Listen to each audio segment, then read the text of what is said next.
എല്ലാവർക്കും സുഖമാണെന്ന് വിശ്വസിക്കുന്നു. സംസ്ഥാന സർക്കാർ ഇപ്പോൾ ആരംഭിച്ചിട്ടുള്ള സ്ത്രീ സുരക്ഷാ പെൻഷൻ പദ്ധതിയിലേക്ക് ഓൺലൈനായി സ്വന്തമായിട്ട് എങ്ങനെ അപേക്ഷിക്കാം എന്നുള്ളതാണ് ഈ ഒരു വീഡിയോയിൽ വ്യക്തമാക്കുന്നത്.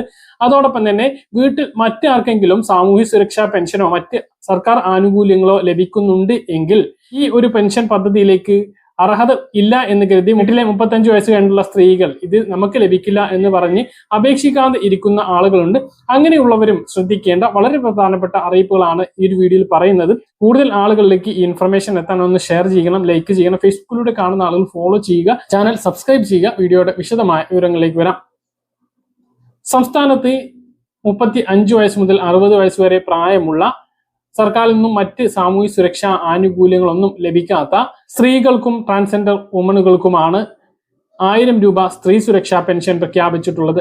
ഇങ്ങനെ പറയുമ്പോൾ അതേ റേഷൻ കാർഡിൽ ഉൾപ്പെട്ട അല്ലെങ്കിൽ ആ വീട്ടിൽ തന്നെ താമസിക്കുന്ന മറ്റ് അംഗങ്ങൾ, അതായത് അച്ഛനോ അമ്മയോ അല്ലെങ്കിൽ ഭർത്താവിന്റെ അച്ഛനോ അമ്മയ്ക്കോ പെൻഷനോ സാമൂഹ്യ സുരക്ഷാ പെൻഷനോ അല്ലെങ്കിൽ മറ്റ് എന്തെങ്കിലും സഹായങ്ങളോ ലഭിക്കുന്നുണ്ട് എങ്കിൽ ഈ 1000 രൂപ സ്ത്രീ സുരക്ഷാ പെൻഷന് അപേക്ഷിക്കാൻ അർഹത ഇല്ല എന്ന് തെറ്റിദ്ധരിച്ചുകൊണ്ട് പല ആളുകളും അതിൽ നിന്നും മാറി നിൽക്കുന്നുണ്ട്. അങ്ങനെയുള്ളവർ ശ്രദ്ധിക്കുക.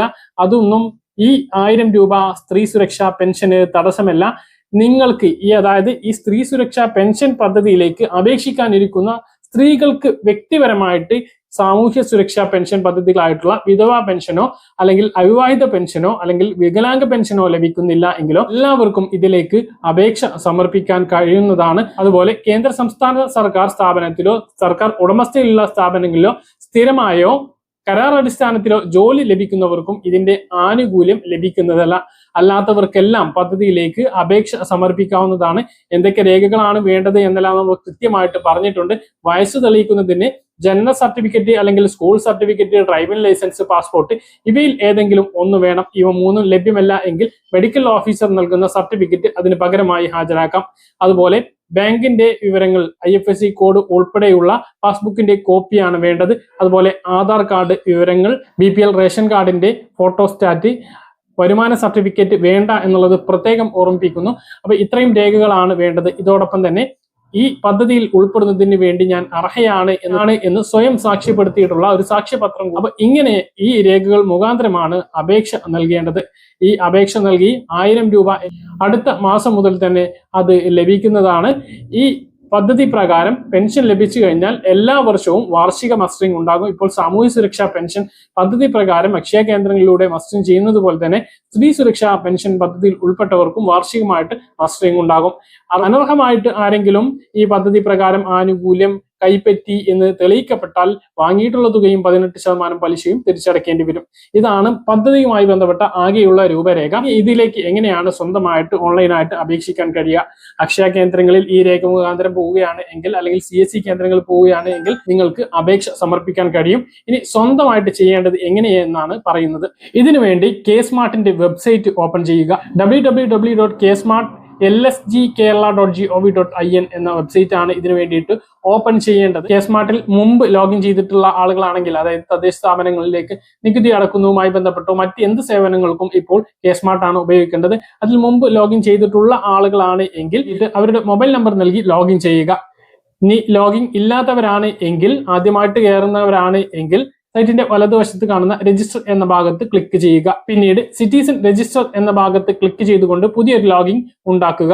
ഇനി ലോഗിൻ ചെയ്യുന്ന രീതി വലതുവശത്ത് മുകളിലായി കാണുന്ന ലോഗിൻ എന്ന ഭാഗത്ത് ക്ലിക്ക് ചെയ്ത് പിന്നീട് വരുന്ന സിറ്റിസൺ ലോഗിനിൽ ക്ലിക്ക് ചെയ്യുക. നേരത്തെ രജിസ്റ്റർ ചെയ്തപ്പോൾ ലോഗിനിൽ നൽകിയിട്ടുള്ള മൊബൈൽ നമ്പർ എൻ്റർ ചെയ്തുകൊണ്ട് സെൻഡ് OTP എന്ന ഭാഗത്ത് ക്ലിക്ക് ചെയ്യുക. പിന്നീട് മൊബൈൽ നമ്പറിലേക്ക് വരുന്ന OTP എൻ്റർ ചെയ്യുക.